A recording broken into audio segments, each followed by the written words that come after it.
My name is Eleanor Ward, and I'm 66 years old. What I'm about to tell you isn't just a story, it's a truth that shattered everything I thought I knew about love, family, and the people I trusted most. The day we buried my husband, Thomas, the world went silent. The sky hung heavy and gray, the kind of gray that feels like it's swallowing the sun. I stood beside his coffin, my heart pounding so hard I could hear it in my ears. Every word from the pastor faded into a blur. I could barely breathe. Then, in the middle of that awful stillness, my phone buzzed. A message. An unknown number. I'm alive. For a second, I thought my mind was playing tricks on me. No. It couldn't be. But my hands were shaking so violently I could barely type. Who is this? I wrote. The reply came almost instantly. Don't trust our sons. They're watching. My heart froze. I turned slowly toward Adam and Samuel, standing a few feet away. My boys. My flesh and blood. Their faces were calm, too calm. Their tears looked forced, their arms around me cold as marble. Something deep inside me whispered what I didn't want to believe. Something was terribly wrong. Thomas and I had shared 42 years of marriage. He wasn't just my husband, he was my home, my reason for waking up every morning. And now I stood there at his grave, clutching a phone that told me he might still be alive. I wanted to scream, to stop the funeral, to tear open the coffin just to be sure, but what would I say? That my dead husband had texted me? So I stood there, frozen, letting the soil fall over a truth I could no longer understand.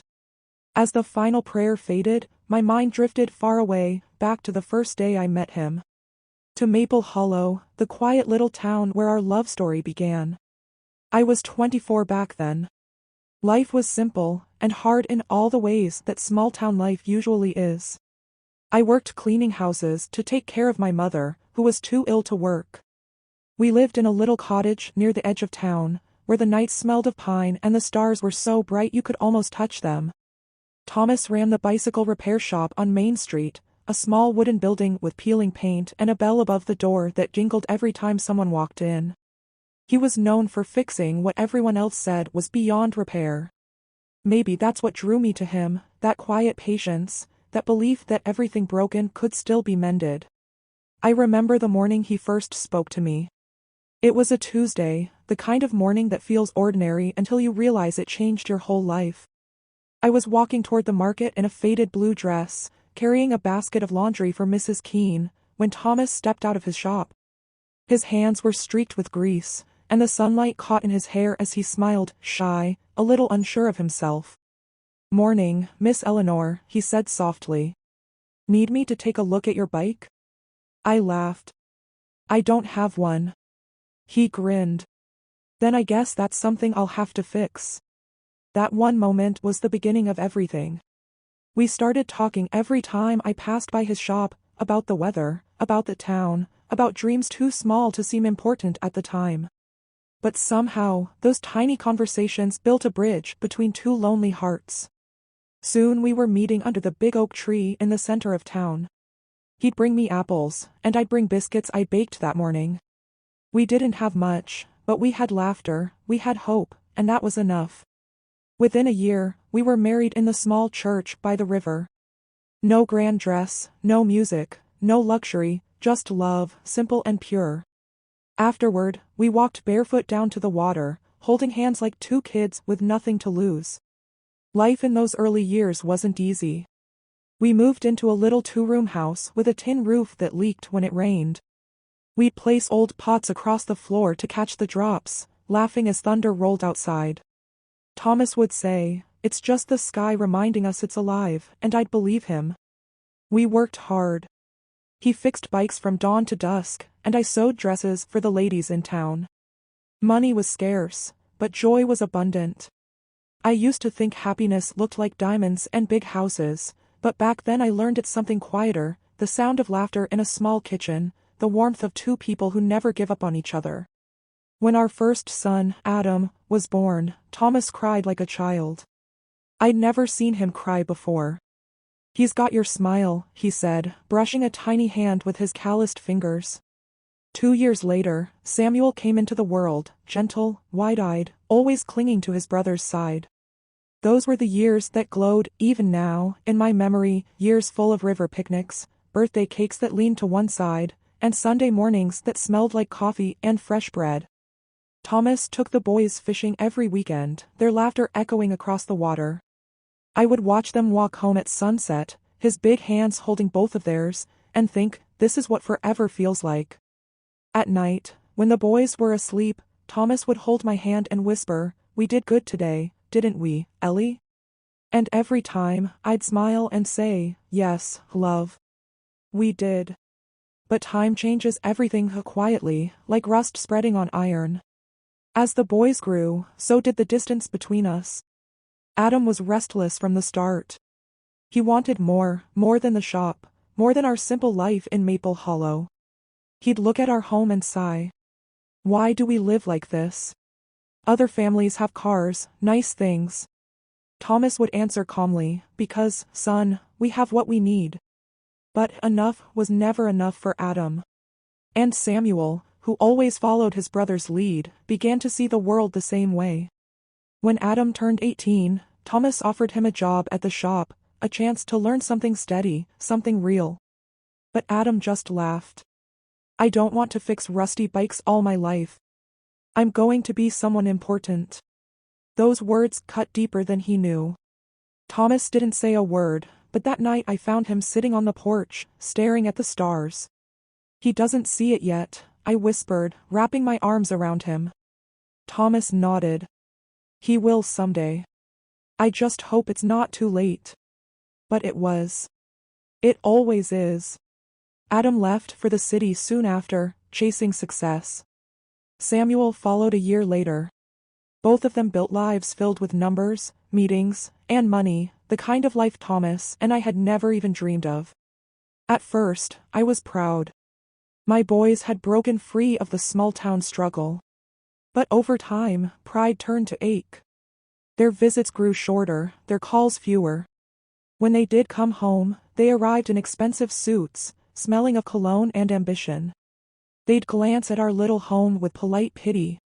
"Mom," Adam said once, looking around, "you and Dad should move somewhere nicer. This place is falling apart." He was right. The house was old and tired. But to us, it was sacred. Every crack in the wall held a memory. Thomas just smiled, that quiet, knowing smile of his. "Money's changed our boys, Ellie," he said softly that night. "We aren't enough for them anymore." I wanted to argue. I wanted to believe our love could still hold them close. But deep down, I knew. We'd already lost our sons, long before we ever lost each other. The years drifted on like slow rain over Maple Hollow. Thomas's hair turned silver, mine followed soon after. Our hands grew wrinkled and rough from work, but our hearts were still soft for each other. We'd sit on the porch every evening, watching the sun sink behind the pines, talking about the boys, pretending they'd come home more often than they actually did. One summer, Adam called to say he was getting married. Her name was Olivia, a woman from the city, elegant and sharp-tongued, the kind who seemed to shine in every room she entered. We met her only once before the wedding. She shook my hand like she was testing me, smiling just enough to be polite. Her perfume lingered long after she walked away, the kind of scent that makes you feel small without understanding why. At first, I tried to like her. Truly, I did. But something about Olivia felt hollow, like everything she said was a line rehearsed for effect. Even Thomas sensed it. After they left that evening, he sighed. "She's not one of us, Ellie," he murmured. "She's just different," I said softly, hoping I was right. But deep down, I knew what he meant. Adam and Olivia built a life that looked perfect on the outside, the kind you see in magazines and believe must be happiness. But each time they visited, I saw the cracks. The way Olivia corrected him mid-sentence, the way he flinched when she did. And the way she spoke to Thomas as distant, like he was some quaint reminder of a world she'd rather forget. Samuel eventually married too, though his story was gentler. His wife, Clara, was kind and warm, with the same soft eyes Thomas once had. She tried her best to keep the family close, arranging dinners and gatherings that never quite happened because Adam always had business. I saw how it hurt Thomas, though he never said a word. One night, he was fixing an old radio at the kitchen table, and I asked him why he still tried so hard to call the boys. He looked up, smiled faintly, and said, "Because I promised you, Ellie, we'd always be a family." That's the kind of man he was. Steady, forgiving, full of faith even when no one deserved it. Then came the autumn that changed everything. The trees turned gold and crimson, and the air smelled of rain. Thomas had been struggling with chest pains, but he refused to see a doctor. "Just the weather," he said, brushing it off with a smile that didn't reach his eyes. One morning, I woke to find his side of the bed empty. The kettle was on, the porch light still glowing. I found him sitting outside, staring into the fog. He looked older. Fragile, somehow. "Tom," I whispered, kneeling beside him. "You're scaring me." He turned to me, eyes glassy with something I didn't understand. "Do you ever feel like life's moving without us, Ellie?" "What do you mean?" He sighed, staring out at the road. "The boys, the shop, even this town, they don't need me anymore. I think I'm becoming a shadow in my own story." I wrapped my arms around him, pressing my cheek to his shoulder. "You'll never be a shadow to me." He smiled faintly. "You always say that. And you always mean it." But I think, deep down, he already felt himself fading. That winter, Adam called, voice-clipped, businesslike. "Mom, Dad should consider selling the house. There's a buyer interested in the land. You could move closer to me, maybe stay with us for a while." I froze. "Sell the house. This is our home." "It's just a building, Mom," he said flatly. "You're getting older. It's time to be practical." Before I could answer, Thomas took the phone from my hand. "Adam," he said, calm but firm, "your mother and I built this home with our hands. It's not for sale." There was a pause. Then Adam's voice, colder than I'd ever heard it. "Fine. Don't say I didn't offer." The line went dead. That night, Thomas sat in silence. The clock ticked. The wind howled through the cracks in the old walls. Finally, he said, "I think our sons have forgotten who we are." I didn't know how to comfort him. So I just reached across the table and held his hand. A few months later, everything fell apart. It was early March when the call came. A stranger's voice. "Mrs. Ward? I'm so sorry, there's been an accident." They said Thomas had crashed his truck near the river bend on the road out of town. He was gone before help arrived. I remember dropping the phone. The world went quiet, like someone had turned off the sound. Adam arrived 2 hours later, already handling arrangements, already taking charge like it was a business meeting. "Mom, don't worry, I'll take care of everything," he said, his voice too steady. Samuel hovered behind him, pale and silent. The funeral was quick, almost rushed. No one talked about how odd it was that the truck had no skid marks, or that Thomas hadn't told anyone where he was going. I tried to ask, but Adam shut it down every time. "Mom, you're grieving. Don't start imagining things." I wanted to believe him. I tried. But then came that text at the funeral. "I'm alive." And from that moment, I knew something about Thomas's death wasn't what it seemed. That night, after everyone had left, I sat alone in the dark living room. The house was full of shadows and silence. I held the phone in my trembling hands, staring at that message. Could someone be playing a cruel joke? Could it be a mistake? No, the words, the way they were written, they felt like him. I scrolled through my old messages from Thomas. He always typed the same way, simple, direct, never too many words. The new message had that same rhythm. That same warmth hiding between the lines. My heart whispered what logic refused to believe. Thomas might be alive. And if he was, then my sons, my own flesh and blood, had something to do with his disappearance. The next morning, I packed a small bag. Just the essentials, my notebook, a photo of us by the river, and the old locket Thomas gave me on our first anniversary. I didn't tell the boys.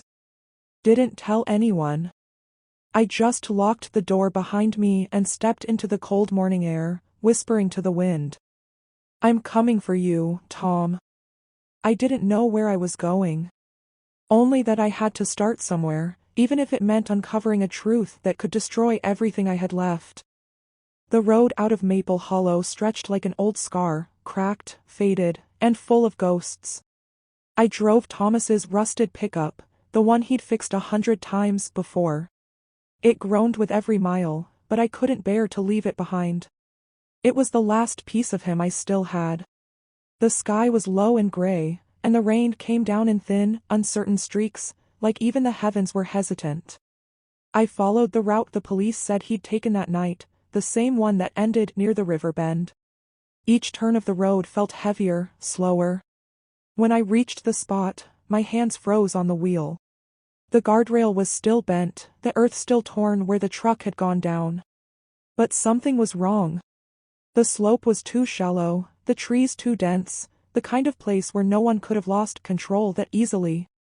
I stepped out, boots sinking into the mud, and ran my fingers over the twisted metal of the railing. There was no blood. No glass. No tire marks. Nothing that spoke of death. Only silence. Only rain. I stood there for a long time, listening. And then, faintly, I heard it, the soft, rhythmic dripping of water from the trees, and beneath it, the whisper of the river. Thomas loved that river. We used to sit on its banks and dream about growing old together.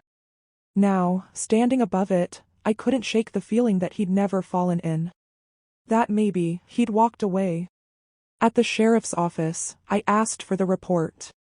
The young deputy behind the counter looked uncomfortable when I gave him my name.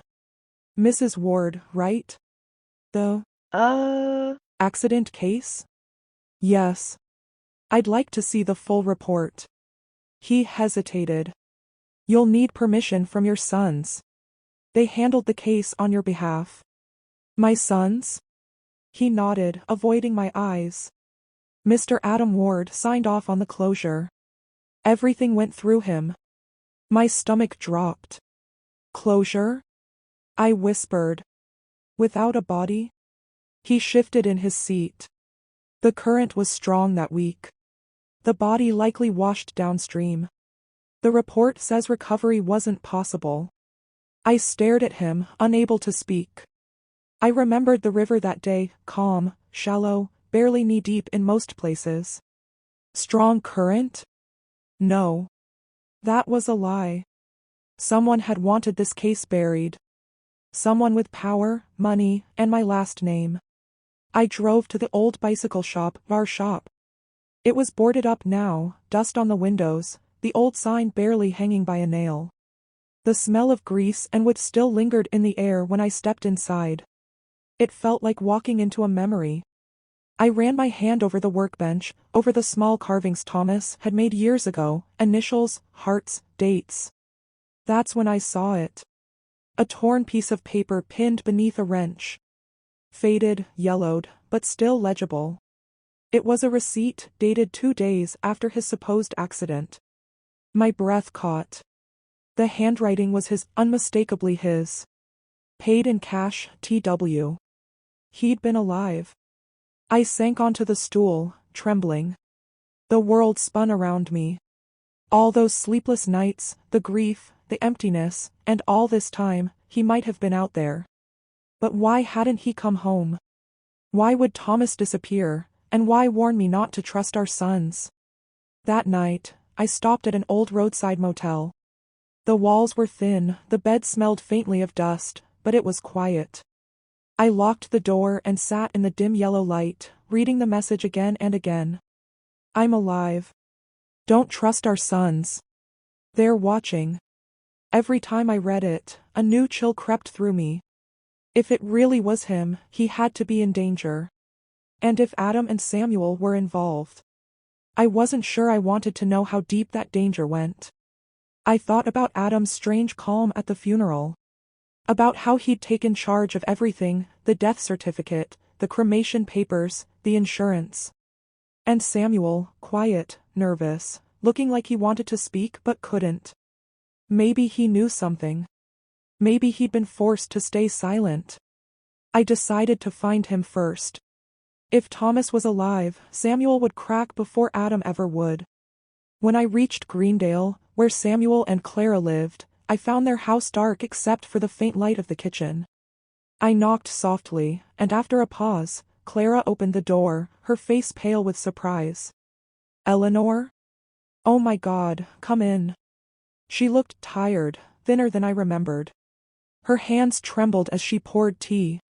I'm sorry to show up like this, I said gently, but I need to ask about Thomas. Her eyes darted to the hallway. Please, she whispered. Not here. She led me to the porch, her breath coming fast. Clara, I said, voice shaking, I need the truth. Did Samuel know something about his father's death? For a moment, she said nothing.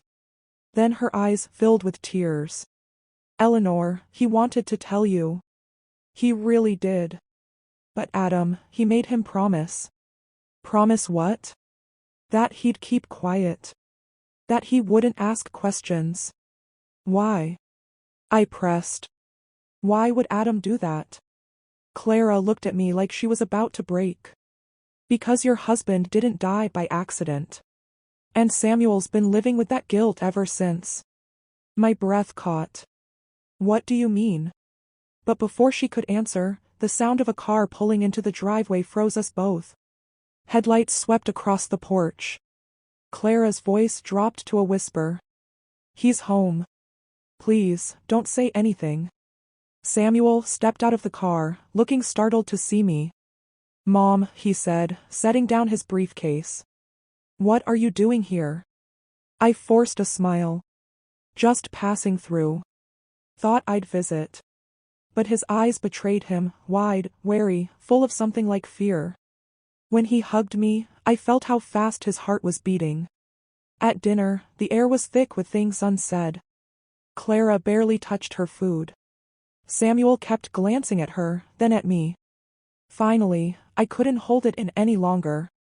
Samuel, I said softly, I went to the crash site. He froze. His fork clattered against the plate. I know about the receipt, I continued. Your father was alive after the accident. Wasn't he?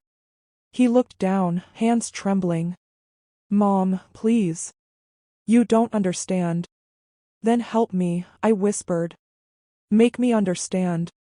Tears filled his eyes. Adam said it was for your protection.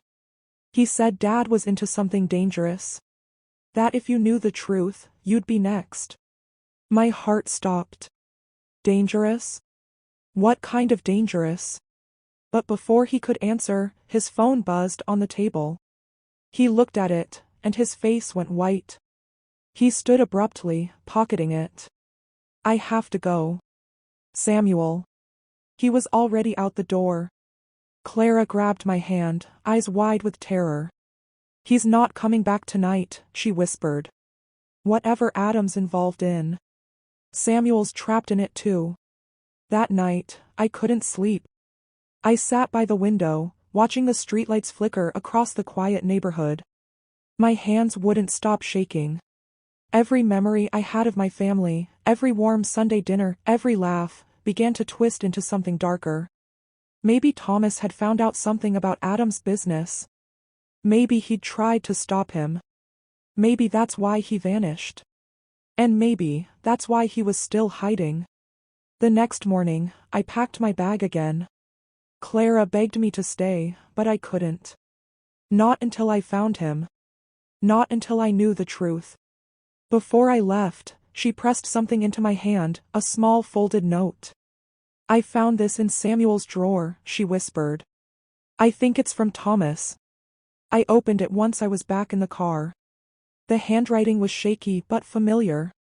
Ellie, if you find this, trust your heart, not your blood. I'll come for you when it's safe. Tears blurred the words. He was alive. He was out there. And I was done being afraid. The morning I left Greendale, fog clung to the highway like ghosts refusing to fade. I drove with Thomas's note on the seat beside me, unfolding it every few miles just to make sure the words were still there. Trust your heart, not your blood. I repeated it like a prayer. It was all I had left to guide me. The next stop was Redwater, a small industrial town 2 hours away, a place Thomas sometimes visited to buy old bike parts. It wasn't much, just rows of warehouses and a river that smelled of iron. I started there, asking around, showing his picture to anyone who'd look. Most people just shook their heads. Some recognized him faintly, others looked away too quickly. Until I met Rick, the mechanic at the old freight yard. He squinted at the photo, rubbing his chin. Yeah, I've seen him. Came through about a month after that accident they talked about on the news. My heart skipped. He was here. Yeah, asked about storage units. Looked tired. Said he needed a quiet place for a while. I pointed him toward the edge of town. Do you know where exactly? Rick frowned. The Blue Ridge units, near the tracks. But what? He hesitated. 2 men came asking the same thing a few weeks later. One of them looked a lot like you. I froze. Like me? He nodded slowly. Older version. Maybe your son? Adam. My pulse thudded in my ears. I thanked him, left quickly, and drove toward the storage units. The Blue Ridge lot was half abandoned, rows of rusted doors under a broken sign.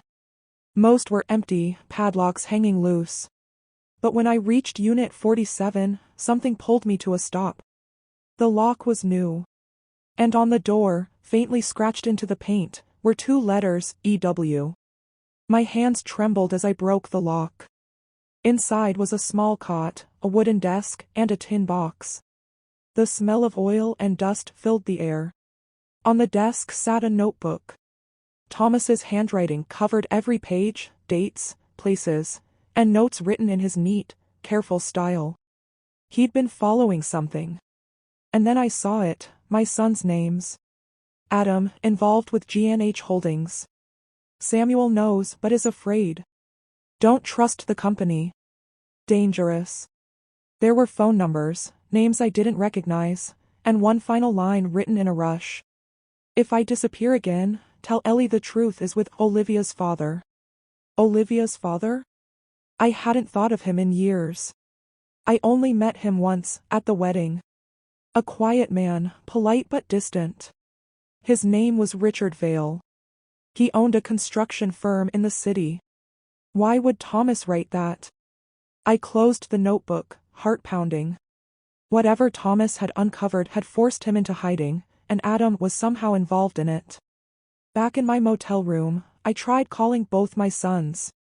Samuel didn't answer. Adam's number went straight to voicemail. That night, I couldn't shake the feeling that someone was watching me. Every passing car's headlights made me flinch. The shadows under the door felt too long, too still. At midnight, I heard it, a faint creak outside my window. I froze, holding my breath. Footsteps.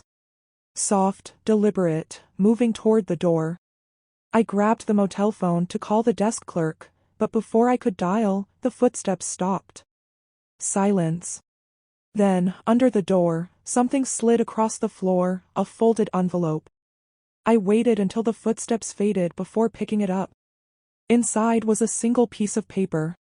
Stop looking. Go home. This isn't your fight. No name. No signature.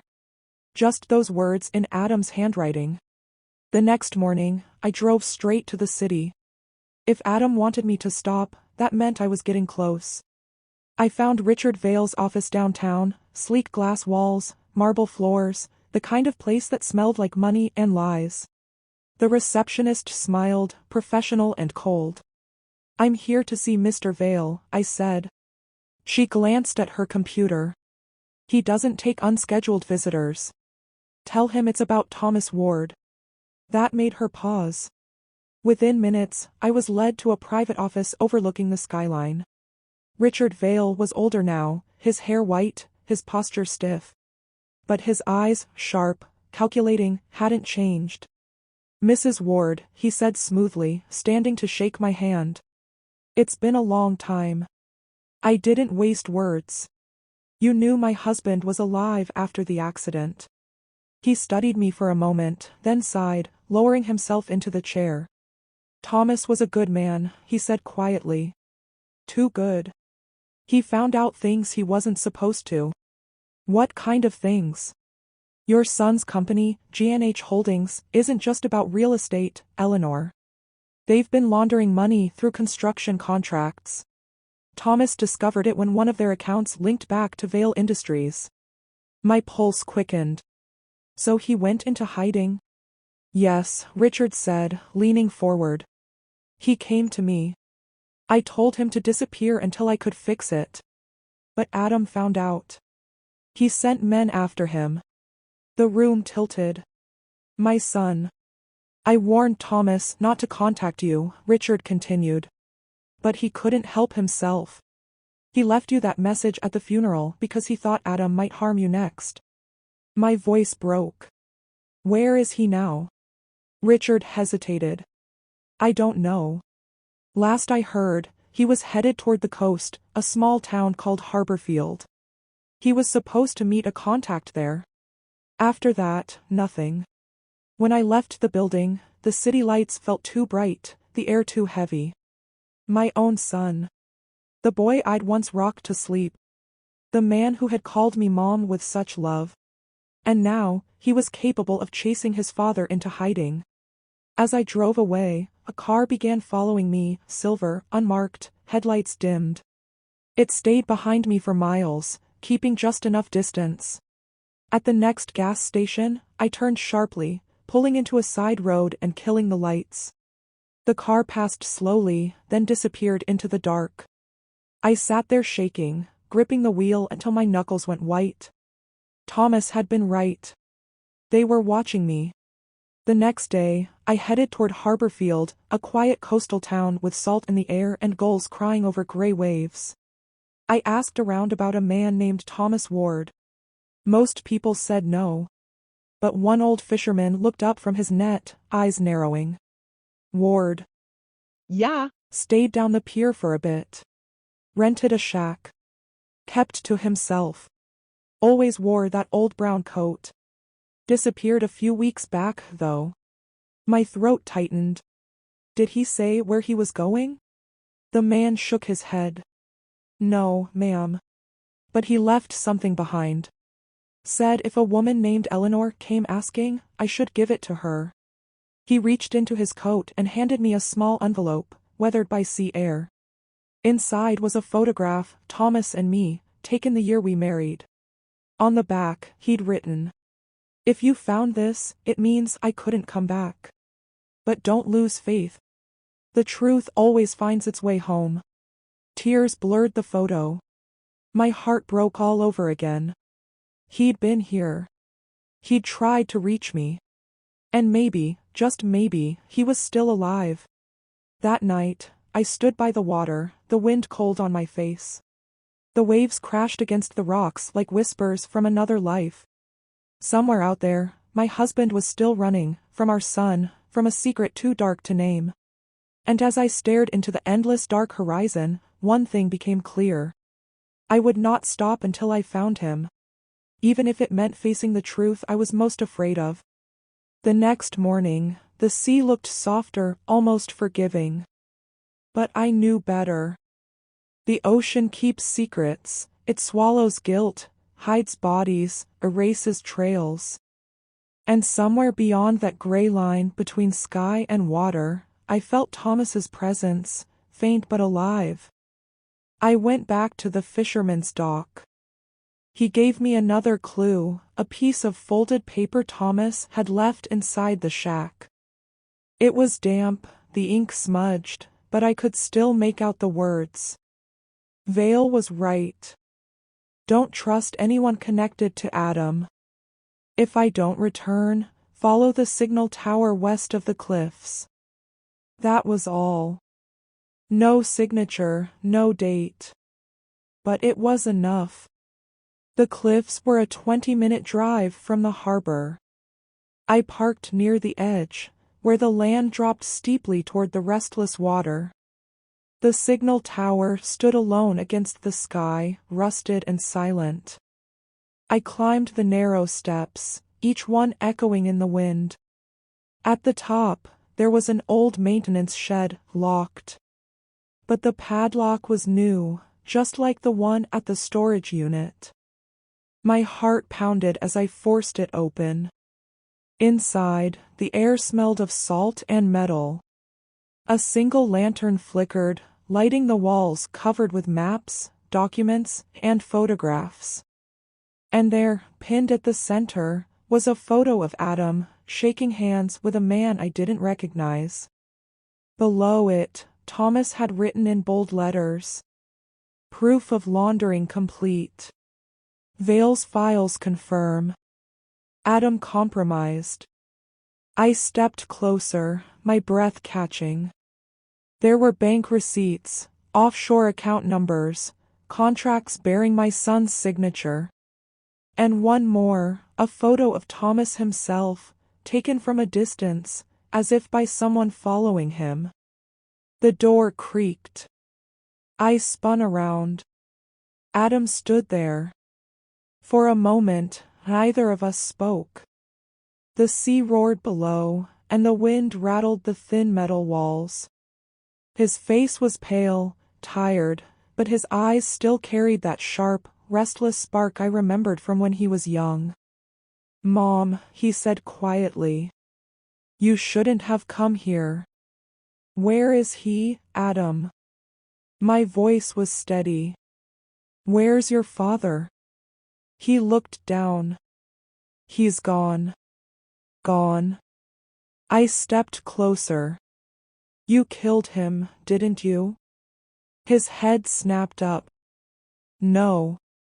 I didn't." He stopped, his jaw tightening. "You don't understand. He betrayed me." "Betrayed you?" I whispered. "He was your father. He was digging into my business, calling my investors, ruining everything I built." His voice cracked. I tried to warn him. I begged him to stop. But he recorded me, Mom. He had evidence. He said he'd go to the police. I felt my knees weaken. "So what did you do?" Adam turned away, his voice trembling. "I sent men to bring him in. Just to talk. But something went wrong. There was a struggle. He fell." He broke off, his hands shaking. "Fell where?" Adam closed his eyes. "Into the sea. Near those rocks below the cliffs." The words hit me like ice. He turned back to me, tears streaking his face. "I didn't mean for it to happen, Mom. I just wanted him to listen." Silence filled the room, heavy, endless. The kind that makes your heart ache.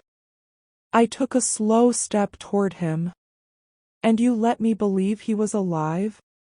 "I didn't know what to do," he whispered. "I thought if you kept searching, they'd come after you too." I tried to stop you. I stared at him, at the boy I'd once held close, now a stranger. You took his life, I said softly. And in doing so, you lost yours too. He sank to his knees, sobbing, the guilt pouring out like rain after years of drought. I knelt beside him, touched his face gently, not as forgiveness, but farewell. Then I stood, took one last look at the wall of evidence, and said, I'm going to the police, Adam. It's time someone did the right thing. He didn't try to stop me. Hours later, I stood by the edge of the cliffs. The tide was rising, the water swallowing the rocks below. The sea looked endless, like a promise and a curse at once. I held the photograph Thomas left me, our wedding picture. For the first time, I saw it differently. Not as a memory, but as a message. He hadn't just been hiding from danger, he'd been protecting me from the truth. I whispered into the wind. I found him, Thomas. I found everything. The sea answered with a single wave breaking hard against the shore, white foam curling like a sigh. I closed my eyes, letting the wind carry my tears. Somewhere out there, his spirit was finally free. And for the first time in years, I felt peace, quiet, painful, but real. That night, I drove back through Greendale. The town looked the same, but I wasn't. The lights seemed dimmer, the air colder, yet everything inside me had shifted. At the house, Samuel was waiting. He ran to me, holding my hands, his eyes red from crying. Mom, I saw the news, he said. They found Adam. He turned himself in. I nodded, too tired to speak. He hugged me tightly. For a moment, I felt the warmth of family again, broken, but surviving. Months passed. I planted a small garden near the lake where Thomas used to sit and watch the sunset. Sometimes, I still hear his voice in the wind, calm, gentle, telling me that love, no matter how shattered, never truly dies. Life goes on. And so does forgiveness.